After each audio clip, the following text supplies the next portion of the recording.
Hai semuanya, assalamualaikum, balik lagi sama gue Kiki. Jadi kali ini gue bakal share quick video. Apa sih bedanya yang paling signifikan kerja di luar negeri sama kerja di Indonesia? Kerja. So yang mau tahu jangan lupa di subscribe, tonton sampai selesai dan di like juga videonya. Kalau ada yang belum jelas boleh di komen. Oke, kita mulai dari yang pertama. Yang paling pertama itu yang paling signifikan banget adalah attitude ladies first di sini. So di sini kalau misalkan kalian ke bank, ke bus terminal, ke mana lagi ya, pokoknya ada queue-nya, itu ada line khusus perempuan.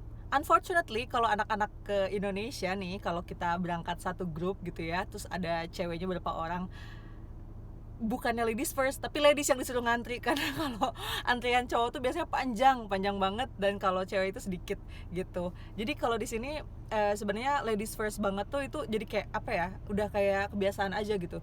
Jadi kalau misalkan kalian apalagi ke government sektor yang kayak misalkan kalian mau legalisir apa segala macam, itu udah pasti ada ladies section. Dan di mana-mana sampai bis pun, kalau misalkan kalian naik bis itu 2-3 line di depan itu khusus untuk ladies and family. Jadi yang paling signifikan pertama adalah ladies first attitude di sini.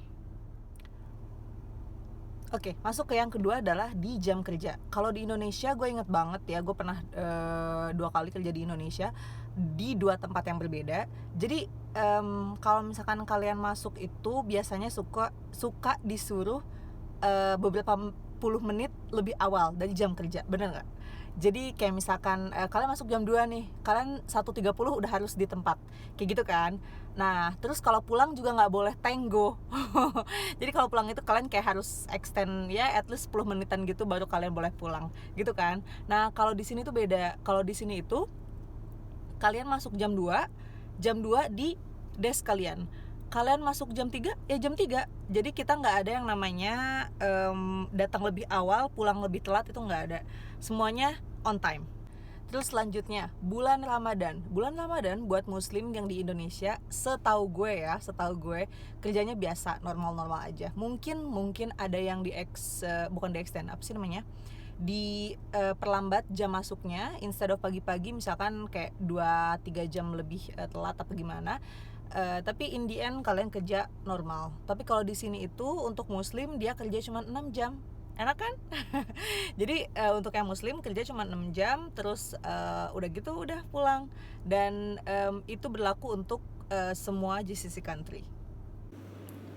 Oke, selanjutnya gue tunjukin di slide aja ya, biar lebih nyata gitu jelasnya gimana. Oke, kalau di Indonesia masalah cuti itu setahu gue 12 hari ya. Kalau di sini cuti itu 30 hari. Terus untuk di Indonesia tempat tinggal itu kalian harus nanggung sendiri. Ibaratnya kalau misalkan kalian tinggal di rumah sama orang tua itu udah yang paling enak sih. Tapi kalau misalkan kalian kerja di mana, let's say merantau, itu semuanya tanggungan kalian kan. Kalau di sini tempat tinggal semua ditanggung. Either kalian bakal dikasih apartemen atau kalian bakal di-provide uang untuk rental sendiri. Kayak gitu. Terus selanjutnya itu transportasi. Kalau di Indonesia lagi-lagi kalian harus ngeluarin uang transportasi sendiri. Kalau di sini transportasi juga ditanggung oleh pihak perusahaan kalian. Jadi ya ada 2 option juga. Kalau kalian punya kendaraan, mereka biasanya provide uangnya. Kalau kalian nggak punya kendaraan, mereka provide bisnya, kayak gitu. Nah, selanjutnya kalau di Indonesia ada istilah staff kontrak sama staff permanen kan. Kalau di sini itu semuanya basisnya staff kontrak semua. Terus apa bedanya? Oke, kalau di Indonesia you know kan kayak gimana sih staff kontrak sama staff permanen bedanya. Tapi kalau di sini itu kontrak awal pas kalian datang dari negara kalian itu 2 tahun. Kenapa 2 tahun? Karena dinilai selama 2 tahun itu servis yang kalian berikan ke perusahaan itu sudah mencukupi expenses yang mereka keluarkan. Paham kan?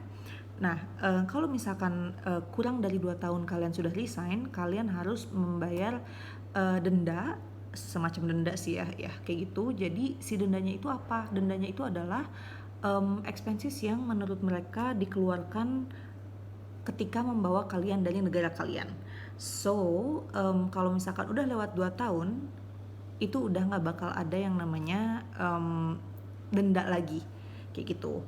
Nah setelah 2 tahun kontraknya diperpanjang, bisa 1 tahun bisa ke 2 tahun, jadi tergantung sih.